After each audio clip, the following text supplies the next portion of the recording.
بسم اللہ الرحمن الرحیم بسم اللہ الرحمن الرحیم والصلاة والسلام علی اشرف الانبیاء والمرسلین وعلی آلہ وصحبہ وامتہ اجمعین اما بعد۔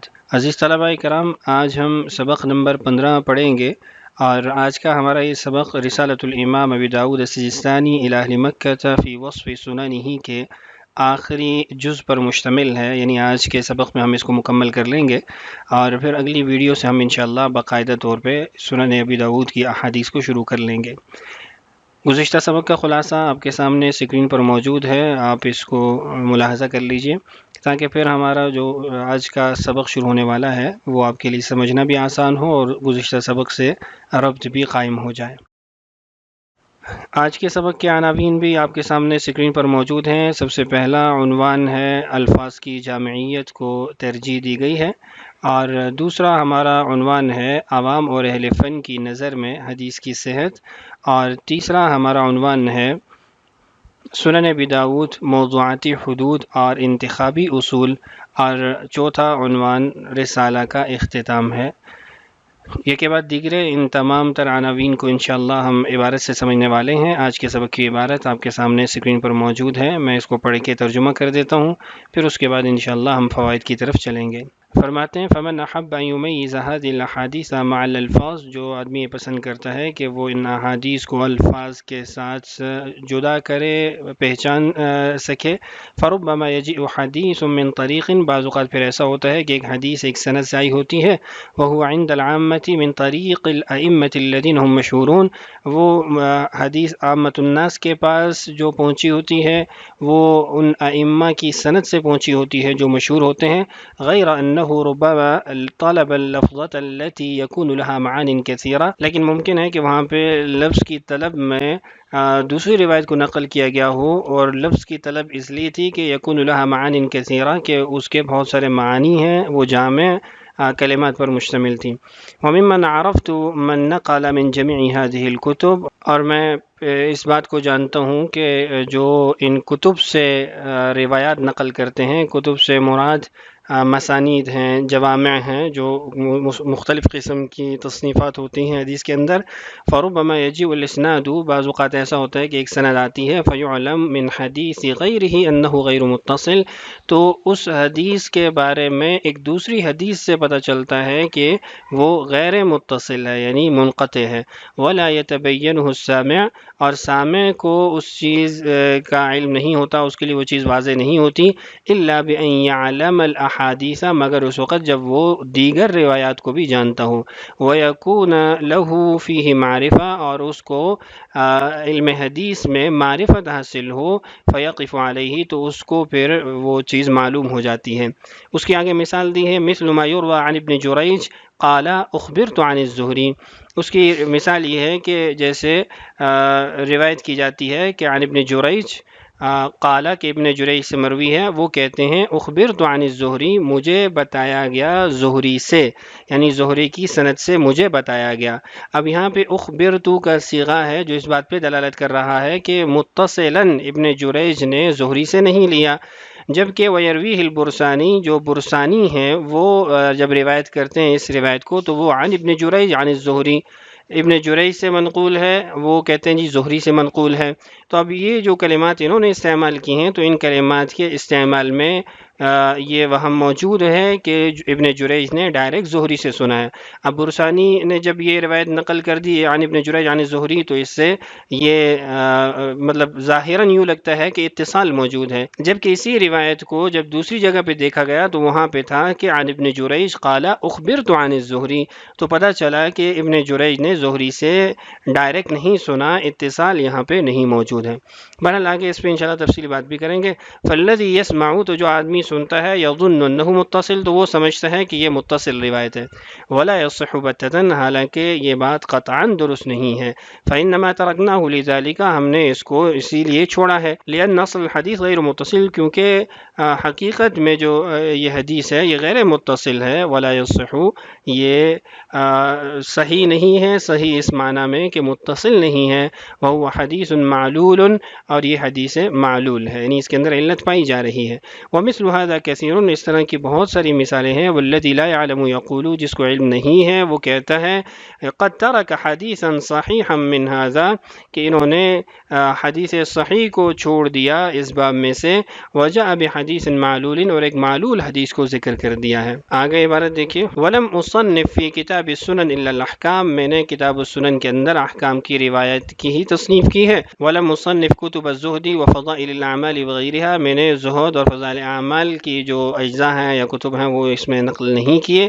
فهذه الاربعة الالاف والثمانمائة كلها في الاحکام، 4800 جو روایات ہیں یہ سب احکام کے باب میں ہیں.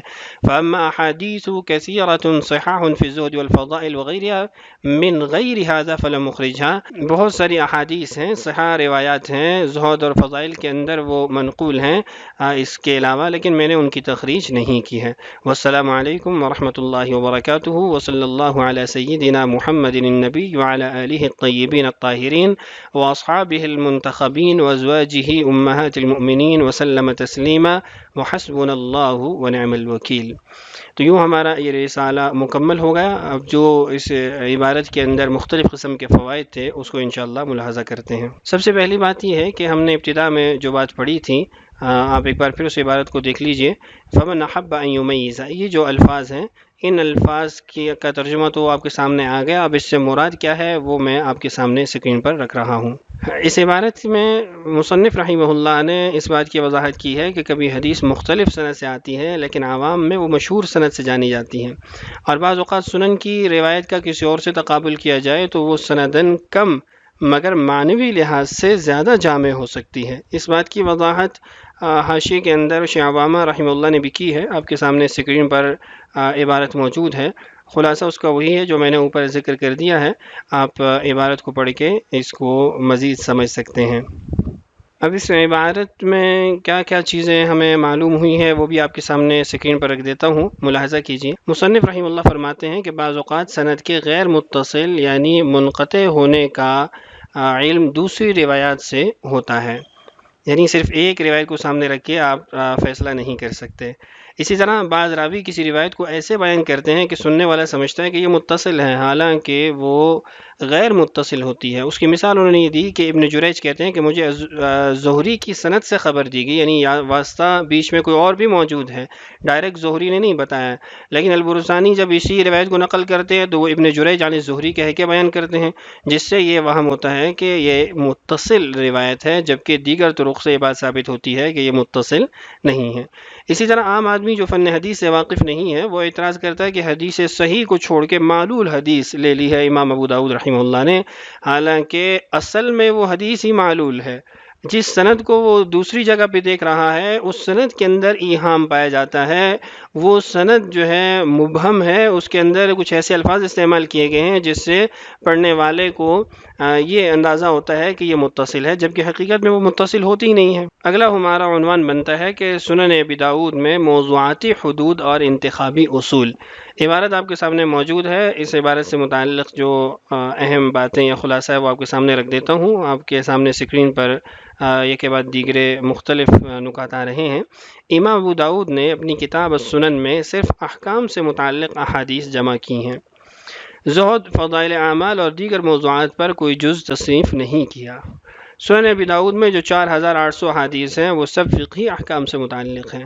اسی طرح زہد اور فضائل وغیرہ کی بہت سی صحیح احادیث موجود ہیں، مگر انہیں سنن کے اندر شامل نہیں کیا گیا، چونکہ سنن کا جو موضوع تھا یا جو انتخاب کا اصول تھا وہ فقہی روایات تھیں، فقہی یعنی احکام والی روایات تھیں.